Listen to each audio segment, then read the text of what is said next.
It was supposed to be a good day, just one normal day. Lauren had told herself that all morning as she wrapped her gift, checked the directions twice, and debated whether to wear flats or heels to the family reunion. She chose the heels because part of her still believed this time might be different. The lodge sat just past the pine trees near a glimmering lake, the kind of place that smells like smoke, sunscreen, and old laughter. Red checkered tablecloths flapped in the breeze. Buffet trays steamed with pulled pork and baked beans. Kids chased each other between folding chairs, one dragging a balloon that bumped against ankles like a puppy. From the porch, Fleetwood Mac was playing everywhere, loud enough to rattle the screen door. The smell of burnt corn on the cob, the clink of sangria glasses, that familiar chaos only a family reunion can create. And for a split second, Lauren felt it, that fragile thread of belonging. She saw her dad laughing with a cousin he hadn't spoken to in years. Her uncle was carving brisket like it was a sacred ritual. And someone, bless them, offered her sangria with a smile that didn't carry judgment. Maybe this year would be okay. Not perfect, not magical, just okay. Lauren had tucked a gift under her parents' dinner plate, a reservation at the French restaurant they always talked about but never visited. No fanfare, no spotlight, just something quiet, thoughtful. She smoothed the front of her dress, stepped fully into the lodge, and didn't know that she was walking straight into a betrayal 15 years in the making. She wasn't supposed to speak. Marin had just handed their mom a gift, a photo collage wrapped in soft tissue paper with a silver ribbon. Lauren didn't even look twice. It felt typical. Marin was always the one for grand gestures, always ready with something sentimental. Then, someone handed Marin a microphone. Why, Lauren would never know. But what came next felt less like a toast and more like a blade. Marin gave a breathy little laugh. Oh gosh, I didn't plan to say anything. Which of course meant she had practiced in front of a mirror. She clapped her hands twice like a kindergarten teacher. I just have a little something for our amazing parents, she said. The room quieted, phones were raised, people leaned in, smiling, expecting a sweet moment. She handed their mom the frame. It was filled edge to edge, vacations, birthdays, porch selfies, all of them smiling. None of them included Lauren. Their mom blinked at the collage, smiled wide, and stood up, glass raised high. This, she said, nodding to Marin, is the daughter who's always loved us.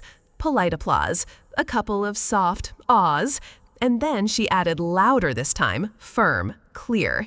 The other one, she's never lifted a finger. Silence, the kind that makes your ears ring. A fork dropped. Someone coughed. A cousin awkwardly sipped their drink. Lauren didn't turn to see the looks. She didn't ask for clarification. She didn't defend herself. She just stood there with her heart burning in her chest and 15 years of sacrifice vanishing in one sentence. She didn't scream. She didn't pry. She didn't ask her mother what the hell she thought she was doing. Lauren just smiled. Not a real smile, not a happy smile. The kind of smile you make when your heart has just cracked and you know deep down there's no glue strong enough to fix it. She picked up her bag. Her chair scraped back with the smallest squeal. 52 faces avoided her eyes. No one stopped her. No one said her name. And that was the part that hurt the most. She walked past the buffet trays, past the children playing tag, past the speakers still playing Fleetwood Mac like nothing had changed. But everything had changed. Inside her, something was rising. Not anger exactly, not yet. Just a quiet, terrifying clarity. A voice in her head whispering, if you stay one more second, you'll never forget the sound of everyone choosing not to stand up for you. She reached the door, pressed her palm against the cool metal handle, looked back once. Her mother was already laughing with Marin again. Someone handed them a second glass of wine. It was like Lauren had never existed. She opened the door, walked into the parking lot, and left. But in that silence, the real earthquake had only just begun. The drive home took 2 hours, but it felt longer, like time had unspooled into something stretched and unfamiliar. Lauren didn't turn on the radio. She didn't make a call. She didn't cry. Just silence, and the sound of tires humming softly against the night highway. The darkness outside didn't scare her. What scared her was how quiet her own head had become. Not empty, not numb, just cold. Mile after mile, her brain did something strange. It didn't replay the speech. It didn't replay her mother's words. It started calculating. $300 for the electric bill when the heater failed, $600 for mom's emergency room visit, $2,400 for the 3 months of missed mortgage when dad lost his job, $150 for Marin's car battery emergency, $70 here, $110 there. The figures floated in her mind like receipts taped to her memory, one by one, quiet, clinical, inevitable. And behind every dollar was a moment she remembered choosing not to buy herself a winter coat so they could keep their house warm through January, working overtime on her birthday, skipping dinner plans with friends to wire Marin rent money again. Lauren hadn't realized how much she remembered, and how little they did. No one ever asked. No one ever thanked her, but they always accepted. And now she was just the other one, the one who never lifted a finger. The numbers stayed with her, but behind the numbers were the moments, the small things, the Tuesday transfers, the groceries she had delivered when Mom said she wasn't feeling well, the new water heater she ordered when Dad said the old one was fine but still leaked, the copay for Marin's therapist, the car repair gift she sent quietly after Marin's third fender bender. Lauren remembered it all, and somehow no one else did. They remembered birthdays and baby showers. They remembered who brought the potato salad to the last picnic, but not who kept the lights on in their house for 8 winters straight. She remembered wiring $250 from her hotel room while she was away on her only vacation in years. She remembered missing her best friend's wedding because she picked up an extra shift to help cover a property tax deadline. No one asked her to, but no one stopped her either. She did it quietly, because love, to her, looked like responsibility. It looked like always saying yes. It looked like fixing the problem before anyone had to feel the discomfort of asking. She thought they saw that. She thought maybe they just didn't know how to say thank you. But that night, when her mother stood up and praised Marin, Lauren realized they saw. They just didn't think it mattered. It didn't happen with rage. There was no slammed fist, no screaming into a pillow.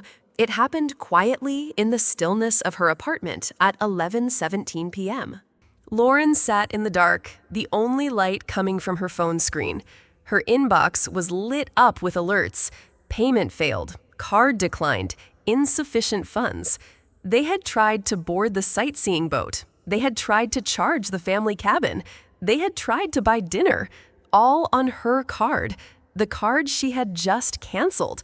She stared at the screen, thumb hovering over another notification, and then she whispered to herself, almost like a sigh, "Fine. If I never helped them, then I'll make sure they finally know what that actually feels like." She wasn't angry. She wasn't petty. She was done. Done carrying the weight of being the invisible backbone. Done paying for the illusion of being appreciated. She opened her banking app. One by one, auto payments canceled.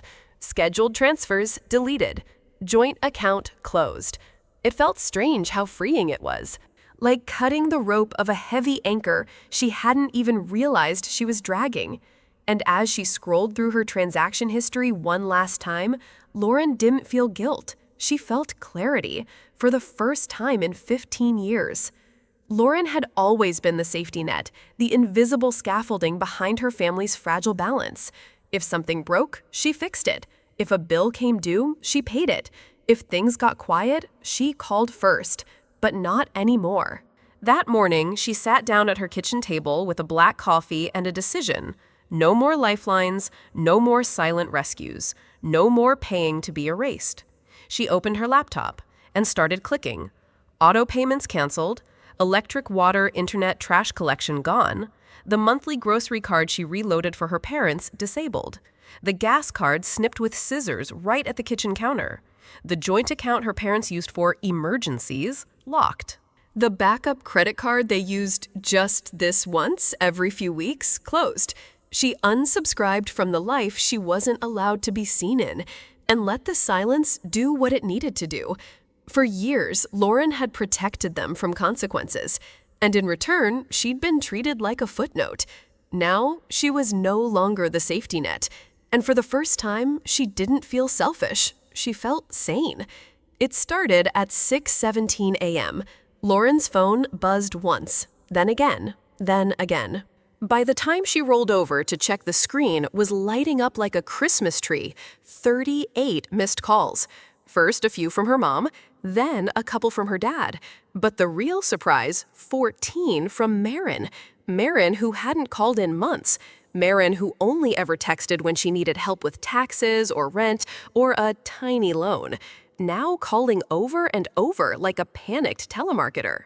Lauren sat on the edge of her bed, phone in one hand, coffee in the other, watching it vibrate itself toward the edge of the nightstand. She didn't pick up, not right away. She just stared at the screen and thought, this is what happens when the silence finally starts costing them something. She gave it a few more rings, let it build, let them sit in it. Then calmly, almost with curiosity, she answered, "Lauren, oh, thank God." Marin breathed into the phone. "We didn't know where you went. Are you okay?" Lauren sipped her coffee. "I'm great," she said. "Why?" "Well, we can't get on the boat," Marin said, annoyed now. "They said it was canceled. Something about a card being declined." Lauren didn't blink. "Oh, that," she said. "Yeah, the card on file was mine, and I canceled it." Silence. The kind that tastes like metal. The kind that makes guilt surface like steam from a kettle. "But why?" Marin finally asked. Lauren smiled. "Because last night, Mom stood in front of 52 people and said, 'I've never lifted a finger,'" she said slowly. "So I figured, why not make it true?" The second she said it, Lauren knew it was going to land like a blade. Not a scream, not a slap, just a sentence, sharp, cold, surgical. Marin's voice on the other end cracked with tension. "The payment for the boat trip got declined. What happened?" Lauren didn't flinch. Her voice was calm, measured, almost too polite. "I just did what Mom said," she replied. There was a pause. Confused silence. "You what?" Lauren didn't miss a beat. "She told everyone last night I've never lifted a finger for this family," she said, "so I figured I'd stop doing what I've apparently never done." She could almost hear Marin blinking on the other side of the line, like someone trying to load a web page with no internet. A long breath, a nervous laugh. "Okay, but Lauren, seriously, this isn't funny." "They don't have money for the cabin, the group dinner, the tickets?" "That's okay," Lauren said flatly. "You're the daughter who's always loved them. I'm sure they'll understand." And with that, she ended the call. No yelling, no gloating, just precision. A single sentence that cut deeper than any fight ever could. Lauren didn't expect the knock. It came just after 9:30 p.m. 3 slow taps against the wooden door, followed by silence. She stood in the hallway, back pressed to the wall like the door had eyes and could see her breathing. Then came the voice, soft, familiar. "Lauren?" She opened the door. Her mother stood there, cardigan wrapped tightly around her like armor made of apology. Her face was tired, hair windblown, mascara smudged just enough to look human. Behind her stood her father, arms crossed, not angry, just present. "We just wanted to talk," her mom said. Lauren didn't move. "Out here is fine." Her mother blinked. "Okay." A moment passed. "What happened at the reunion?" her mom began. "That wasn't how it was supposed to sound." Lauren tilted her head, voice calm. "It sounded pretty clear to me." "It was in the moment," Her mom tried again. Marin had just given us that photo, everyone was looking, and she's been going through a hard time. Lauren's lips curved slightly, a half smile, bitter and amused. She always is. Her mom exhaled. She's trying. Lauren nodded. Good. Now it's your turn. Another pause. So this is about money? Her mom asked, grasping for ground. Lauren's tone didn't rise. It didn't need to. No, she said softly. This is about you standing in front of everyone and rewriting 15 years of my life as if I didn't exist. And in that moment, for the first time ever, her mother had no response. She didn't write a caption. She didn't tag anyone. She didn't explain. She didn't rage. Lauren simply opened her laptop, logged into her banking app, and started pulling receipts, one by one. $48,600 toward their mortgage, $35,760 in utility bills and household expenses, $21,240 on groceries and monthly supplies, $6,850 when the roof caved in during that winter storm, $780 in medical bills, prescriptions, copays, $17,950 for Marin's college tuition, $1,810 to fix Marin's car transmission, two $300 non-refundable vacation deposit the family never thanked her for. Total $147,540. She didn't add a snarky comment. She didn't write, "Remember this." She just posted the screenshots, confirmation emails, wire transfers, payment receipts with no words. And then she put her phone down, made herself tea, and went to bed. By morning, the original reunion photo her mother posted was gone. So were 3 comments defending her mother. So were the memes about family means everything. What remained was silence. And silence finally was enough. It didn't take long. By 8:42 a.m., the family reunion post was gone, deleted, scrubbed clean like it had never existed. So were the comments beneath it, the family means everything memes, the vague quotes about forgiveness, the subtle jabs about some people being too sensitive. All gone. But the screenshots, they spread like wildfire. Lauren didn't tag anyone. She didn't call anyone out. She just posted facts, receipts. And that was enough. Her inbox flooded. From a distant aunt, "I had no idea you paid all that. That's incredible." From a cousin she hadn't spoken to in 6 years, "Honestly, if I were you, I'd never speak to them again." From her childhood best friend, "Lauren, that was the most quiet mic drop I've ever seen." But from her mom, nothing. Not a word, not a comment, not even a seen checkmark on her messages. Lauren didn't expect one, but what she didn't expect was Marin's text. Just 4 words. "We need to talk." She didn't knock. Marin rang the doorbell twice and walked in like it was still 2012 and she needed to borrow Lauren's heels again. Her energy wasn't calm. She was pacing before the door even closed. "You're seriously doing this?" she snapped. "Mom's been crying all night. Dad's not sleeping. You're making them suffer." Lauren stayed still. Marin kept going fast, frantic, unfiltered. "I mean, Jesus, they don't have money for the mortgage this month. We can't even buy groceries. Everything's falling apart. Do you even care?" Lauren raised an eyebrow. Calm, measured, too still for Marin's chaos. "And whose name was on the mortgage?" she asked softly. Marin's mouth opened, then closed. She blinked, stumbled over her breath. "You're being spiteful." "No," Lauren said.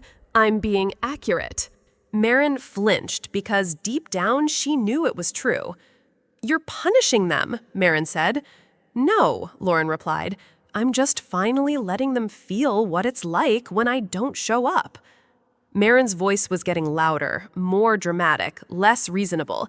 "They need help," she said. "They don't have anyone else but us." Lauren didn't raise her voice. She didn't need to. Instead, she took a breath, tilted her head slightly, and said it clean, simple, true. "You live with them. You don't pay rent. You don't pay bills. But you had time to make a photo collage?" Marin blinked like she'd just been slapped with a fact instead of a hand.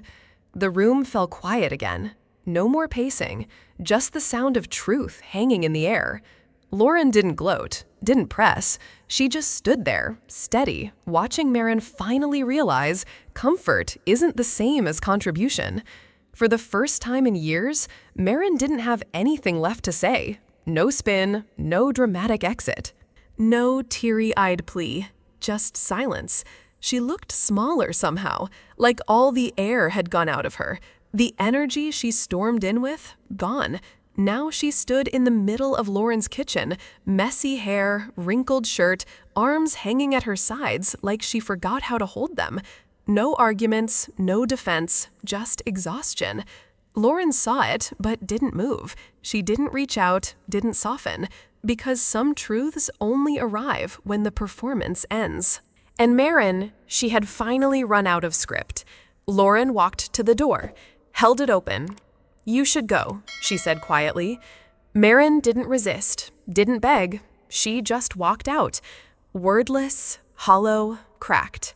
And Lauren closed the door, this time not out of anger, but out of peace. They didn't knock at first. Lauren saw them through the window, 3 figures standing at the bottom of her porch steps. Her mother, her father, and Marin. No one carried flowers. No one brought a peace offering. They just stood there, together, but broken in different ways. Her mother's shoulders slumped, her arms wrapped tight like she was cold, but the weather was warm. Her father looked older than she remembered. Hands in his pockets, eyes on the ground, like he'd rather be anywhere else.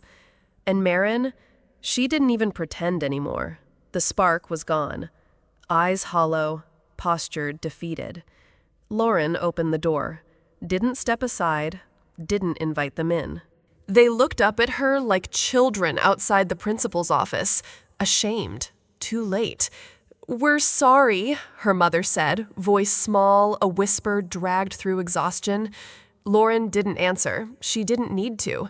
The silence said enough. Her mother's voice cracked first. "We didn't think it would hurt you that much," she said, barely above a whisper. Lauren didn't blink, didn't soften.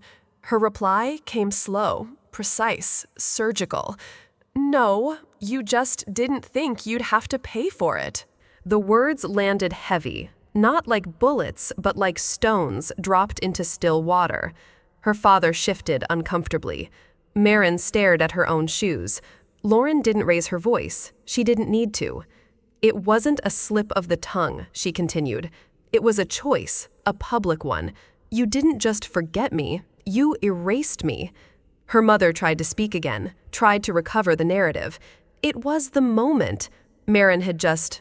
Lauren cut in softly. "She always just..." Then quieter. "And you always excuse her." Another pause, tighter this time. Then her mother said, "We didn't mean it, not really." Lauren nodded once. "Doesn't matter."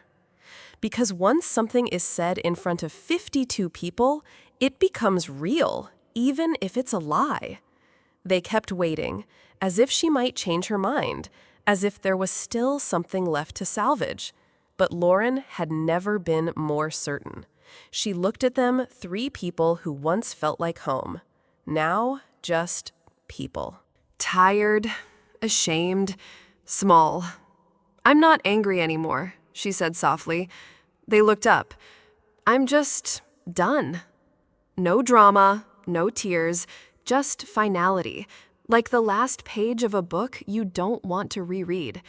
She held the door open for a beat longer, long enough for them to say something, but they didn't. So she nodded once, then closed the door. Not slowly, not slamming, just done. And this time, she didn't look back. No goodbye, no message, no forwarding address. One day she was there, and the next, gone. The room was stripped bare. No bed, no framed photos, not even a note. Her parents found the spare key on the kitchen counter, wrapped in a napkin, nothing else.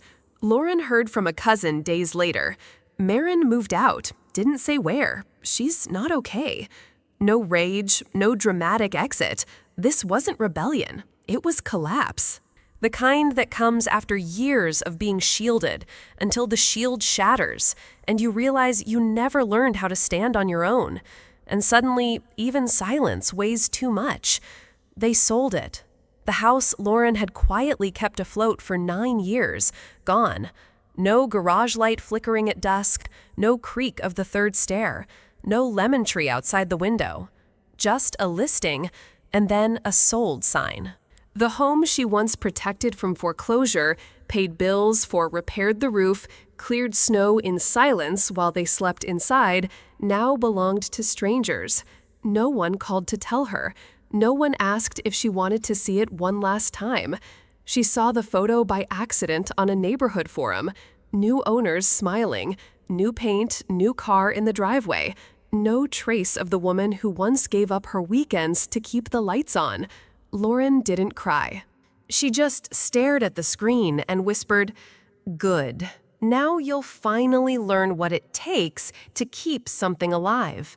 No more transfers, no more calendar reminders to pay someone else's bills, no more waiting for love to be earned. Just mornings, quiet, ordinary mornings. Her coffee, her books, her life." The silence didn't feel empty anymore. It felt earned. She stopped checking voicemails. She stopped reading messages that began with, "We didn't mean to." She walked her own grocery aisles, cooked for one, and learned that peace isn't loud. It's just there when you're finally not trying to prove your worth. One evening, as golden light filtered through her new apartment window, Lauren whispered to herself, "I wasn't wrong to love them. I was just wrong to think they'd love me the same way back." And with that, she turned the page. Not bitter, not broken, just free. Sometimes silence is not weakness. It's the strength to walk away from a stage where your worth is never truly seen.